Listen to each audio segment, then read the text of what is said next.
Assalamualaikum warahmatullahi wabarakatuh. Salam kebajikan untuk semua dan salam sehat untuk kita bersama. Sebelum kita mulai, subscribe, like, komen, dan share dulu.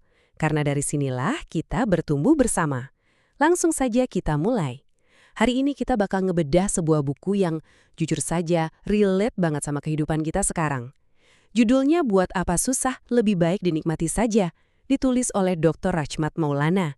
Buat Anda yang mungkin lagi ngerasa capek banget sama rutinitas, paparan buku ini hadir sebagai jawaban buat kepenatan itu.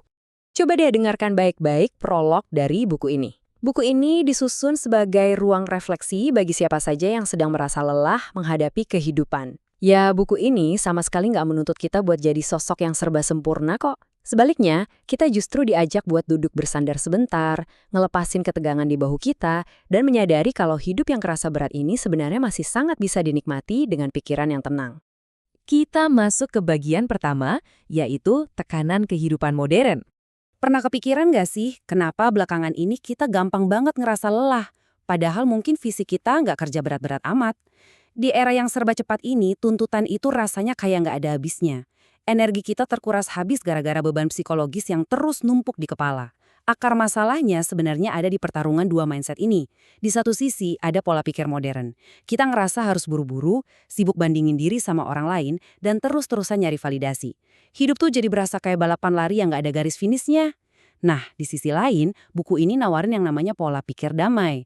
Fokusnya simpel, yaitu pada rasa syukur, penerimaan, dan gimana kita bisa nemuin kebahagiaan dari hal-hal kecil. Kita tuh sering bikin hidup jadi rumit sendiri karena kejebak di mindset yang salah. Ada fakta psikologis yang menarik banget soal kelelahan ini. Balik ke tahun 1954, Leon Festinger ngenalin yang namanya teori perbandingan sosial. Ini tuh kecenderungan alami kita buat ngukur nilai diri sendiri dengan cara ngelihat pencapaian orang lain. Istilah gampangnya, kita selalu pengen ngecek rumput tetangga buat mastiin rumput kita sama ijonya. Sekarang, bayangin teori itu digabungin sama media sosial di zaman sekarang. Dorongannya jadi berkali-kali lipat. Kita ngukur kebahagiaan asli kita dengan momen-momen sempurna atau highlight reel dari hidup orang lain di internet. Ya pantas saja pikiran kita jadi capek banget kan?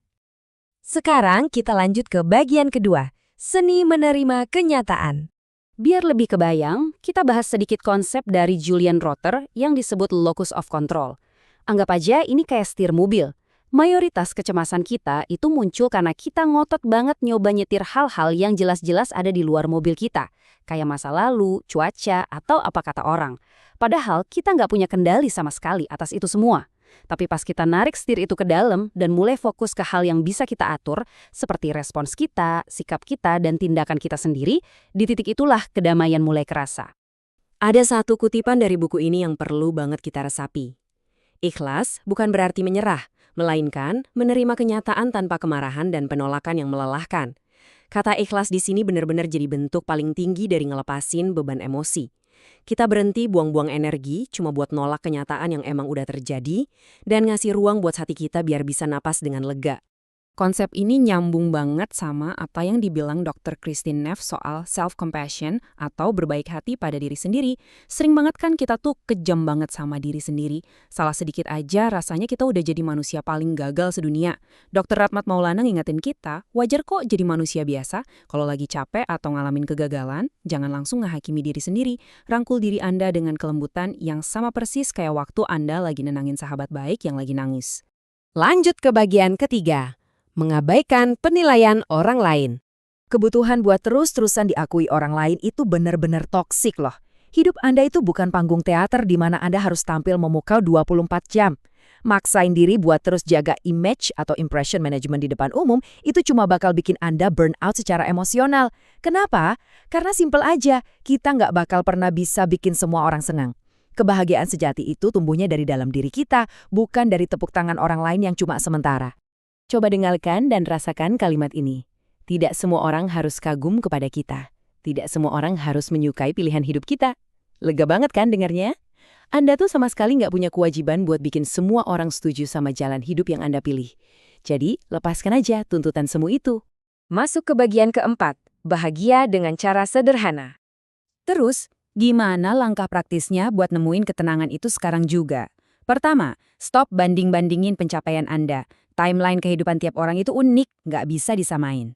Kedua, terima kondisi Anda saat ini, sepaket dengan segala kekurangannya. Nggak usah disangkal. Dan ketiga, nikmati aja prosesnya. Jangan nunggu sampai semua target kecapai baru mau ngerasa bahagia. Cari hal-hal lucu di tengah kerjaan. Nikmati aroma kopi pagi Anda. Kebahagiaan itu nemenin Anda di sepanjang perjalanan. Bukan cuma nunggu di garis finish. Ngomongin soal uang dan status, ya itu emang bagian dari hidup yang kita butuhin. Tapi kalau itu dijadiin satu-satunya patokan, kita cuma bakal muter-muter di lingkaran ambisi yang nggak ada ujungnya. Nah, sebagai penyeimbang, kita butuh yang namanya kekayaan emosional. Ini soal ngebangun rasa syukur, merawat hubungan yang hangat sama orang-orang terdekat, dan yang paling penting dari semuanya, punya kemampuan buat ngerasa cukup. Percaya deh, orang yang bisa ngerasa cukup adalah orang paling kaya di dunia. Buat Anda yang sekarang mungkin lagi ngelewatin fase yang berat banget, ilmu psikologi punya satu pengingat yang sangat indah. Ada konsep yang namanya post-traumatic growth.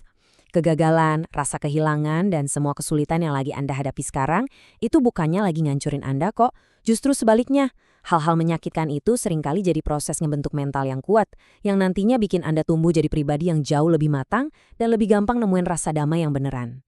Nggak kerasa, kita udah sampai di bagian kesimpulan dan penutup dari paparan ini. Mari kita rangkum apa aja yang udah kita pelajari. Nah, jadikanlah poin-poin ini sebagai pegangan harian Anda. Mulai sekarang, lepaskanlah hal-hal yang emang nggak bisa Anda kendalikan dengan penuh keikhlasan. Nggak usah terlalu galak sama diri sendiri. Karena jujur aja, manusia yang sempurna itu cuma mitos. Ingat selalu kalau kebahagiaan sejati itu nggak diukur dari seberapa mewah hidup Anda, tapi dari hati yang tulus bilang, ini udah cukup. Hidup kita ini terlalu berharga buat dijalanin sambil buru-buru kan?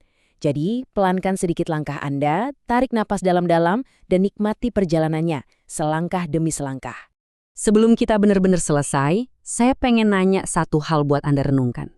Dari sekian banyak hal yang lagi Anda pikirin sekarang, beban apa sih yang sebenarnya masih Anda pegang erat-erat, yang padahal harus banget Anda lepasin hari ini juga? Waalaikumsalam warahmatullahi wabarakatuh.